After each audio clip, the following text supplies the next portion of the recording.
Offensively, observations, Erik, I think you and I both come away thinking, holy smokes, there is a ton of talent at the receiver spot, and the tight end room looks completely loaded. I mean, yeah. I mean, where do you start? I mean, there were like half a dozen guys that had over 50 yards receiving, half a dozen guys that caught passes, 3 guys got touchdowns, a bunch of guys that didn't get a lot of yards were pretty involved and made big plays too. I mean, like when you're looking at it and saying, Micah Pittman and Spencer Webb and CJ Verdell and Travis Dye were like your 7th to 12th guy in terms of receiving, it tells you a lot, because those are some of the guys you've kind of grown to be accustomed to being star guys. And let's start with the 2 true freshmen, and I mentioned it at the top. They were facing walk-on safeties out there, so they're not exactly against the top talent. And that's unfortunate, because I would have loved to see them at least face like Triquez Bridges and Jalen Davies, or Triquez Bridges and Dante Manning, or whatever the pairing would have been, opposed to I don't want to like throw them on blast, but like Lucas Noland and Marko Vladovic. I'm not sure if I'm pronouncing his last name exactly perfect, but walk-on safeties that are playing corner, like that's the tough spot for those guys. But what you saw was those guys created separation, and when they created separation, they caught some really tough passes. I can't think of a drop for either Franklin or Thornton. I think of the catches that both of them made downfield. I mean, Thornton has 3 catches, 89 yards, a touchdown. 2 of those are on like deep shots, 30 to 40 yards downfield. Franklin 4 for 93. He caught a pass that I think saw him end up like at the 3-yard line and steps out of bounds. That was really close to being a touchdown.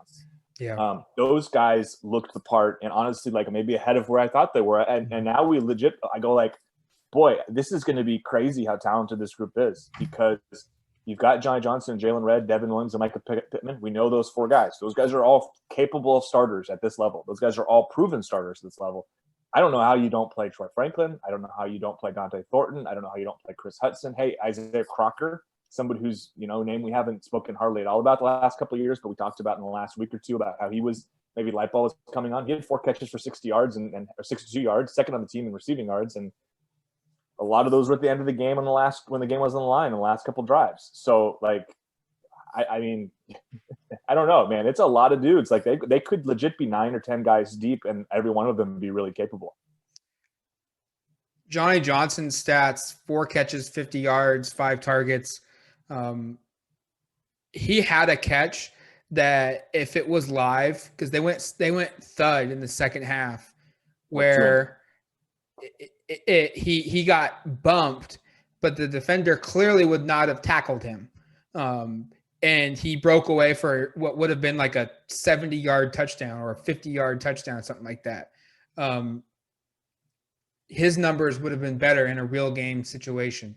I look at Troy Franklin and I look at Dante Thornton, and these are 2 guys that combined for 7 catches. I'm going to choose something very dangerous and do math while speaking at the same time. You carry the 9, that's 102. So they went for 7 catches for 182 yards. That's just ridiculous between those 2 guys, 2 true freshmen.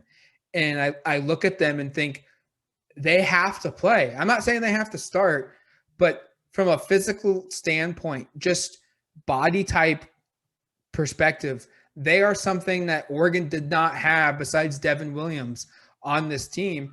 And then you look at this and you remember, oh yeah, Devin Williams looked good in this game. And yeah, I mean, 3 catches, 46 yards, 5 targets. And a couple of those targets, I think, were missed throws or behind him, where he didn't catch the ball because it wasn't really necessarily his fault.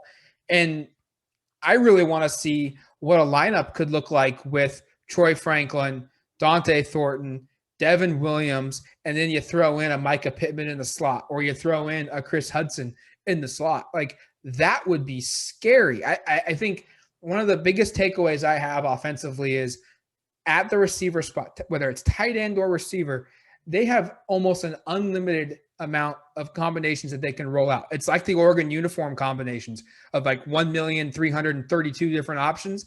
That's what it feels like, what they could roll with at receiver right now. And I legit don't know what this rotation will look like. That's how exciting it is. Like Jalen Red didn't even play in this thing. Yeah. Like, and he's going to be one of their top 3 or 4 guys for sure. And they didn't miss a beat. And that's not even, and I'm not trying to take a shot at Jalen. I think Jalen's a great player. We talked about this in the podcast, like kind of an under radar guy. Pound for pound, the toughest player on the team.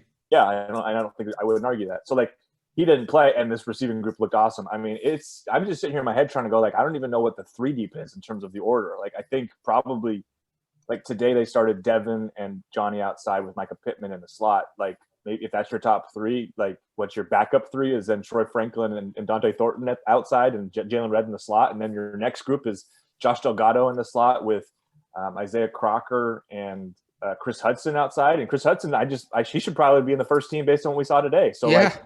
Like, I mean, that's 9 guys right there, and all those guys are dudes. So, I mean, they are. This is as deep as this position group has probably been, certainly since I've been covering it. And like I don't know if this is crazy, Matt. Like, this is at least the early indications of maybe like the best receiving core Oregon's ever had. Like the early indication of that. I mean, I'm not saying they're going to be necessarily, but like from pound to pound, top to bottom, to have 9 guys this good, I don't think I remember Oregon ever being this deep. And then the top tier talent. They've got some guys that are going to be NFL first, second, and third round picks on it, and that never happens with receiver.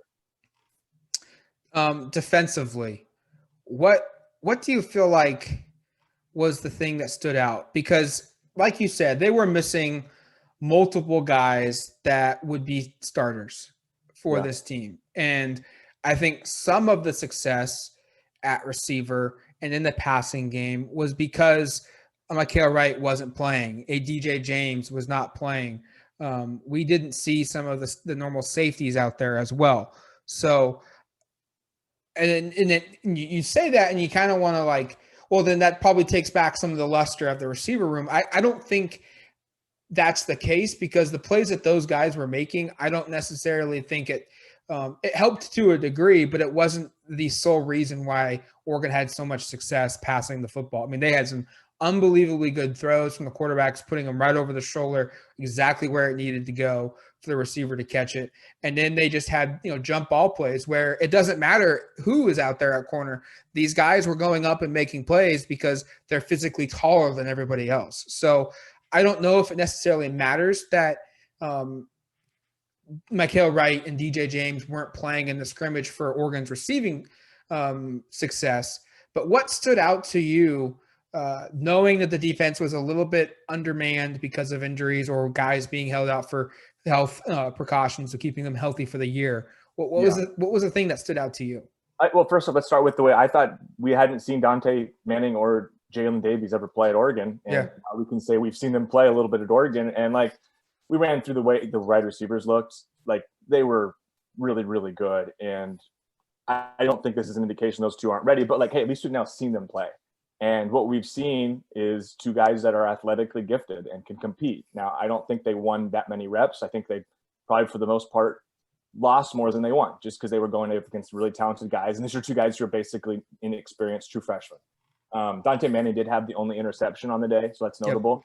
Yep. So that's kind of my takeaway at corner. Like, I wish one of my big questions going in was like, I wanted to see who stepped up in the secondary, and I don't think we got that answered because so many guys were unable to play. So many guys didn't play. It was so many younger players, especially in the secondary. So that part's incomplete. In terms of the defensive line, how about Keonwar Hudson being the first team defensive end next to Popo Amave? How about him pushing Brandon Dorless and him pushing Christian Williams? And those guys played in the scrimmage, and he played with the first team, and they played primarily with the second team. I think they all kind of shuffled in and out at times, but like that was notable. Like that's a thing you take away. I mean, I don't think this was a thing where we talked about Davies and Manning being beneficiaries of guys being out because of injury or being unavailable. I think Keonwar Hudson might have just kind of pushed himself to the top of the pecking order. He might have just kind of, I don't say he won a job, but earned himself those reps. That stood out. And then at linebacker, Justin Flo. I don't know how you can't go very long without talking about that. Yeah. First time we play.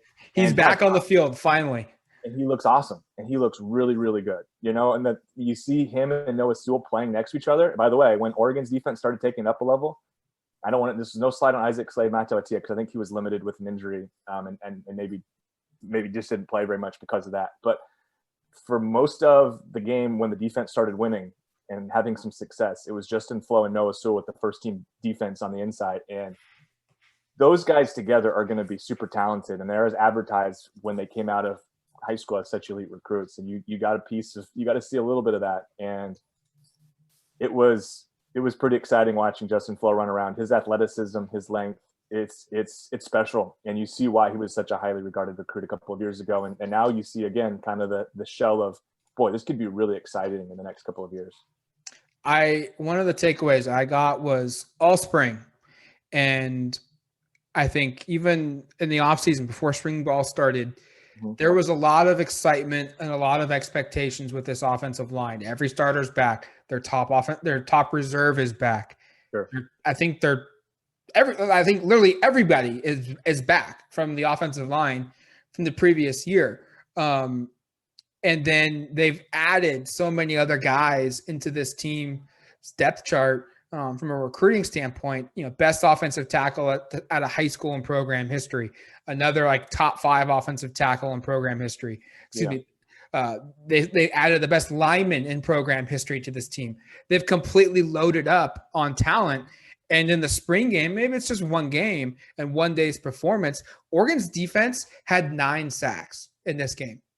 So for as much as we talked about how good this defense was, this offensive line was, Oregon's front 7 did a really good job of getting pressure on the quarterback. And the thing is they had 9 sacks, and it's not like it was Kayvon Thibodeau getting 6 and the rest of the team getting 3. Kayvon Thibodeau had 1. I think he probably should have been credited with 1 or 2 other ones that the refs just didn't blow so that the game could keep going, being played.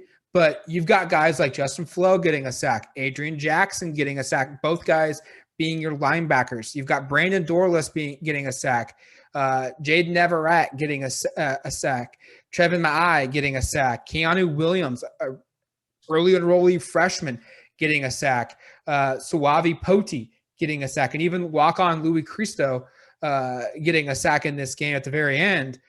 You had 9 different guys getting sacks in this game, and it came against an offensive line that I think you look at from within the Pac-12 and say it's probably going to be one of the 3 best offensive lines in the conference, and best case, max potential possibility for the unit. They're probably a top 10 offensive line in the country, top 5 offensive line in the country.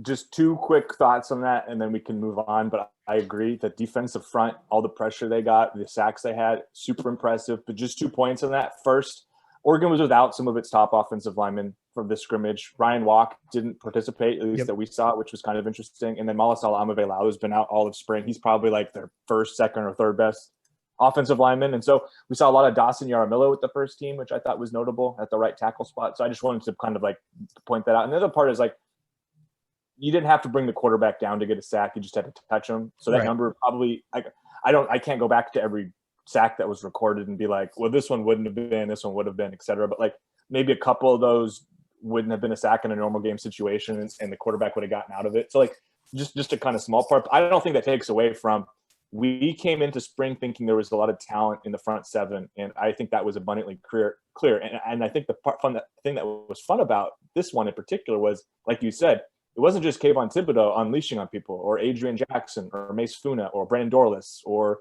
Popa Amavai, like some of these kind of guys we know and have seen play now for a couple of years. It wasn't those guys doing it. It was, like you said, a lot of players who we don't really know what they're capable of doing, making plays. So, and that was really where the game changed in the second half, was the pressure that the defense put on the offense. They won those snaps. And, you had to do that. You had to basically get to the quarterback and make stops, or else the receivers were going to win so many reps down the field against kind of a depleted secondary. So good job by, we haven't mentioned his name, but Tim DeRuiter. I don't know how much he factored into the game plan defensively, probably a lot.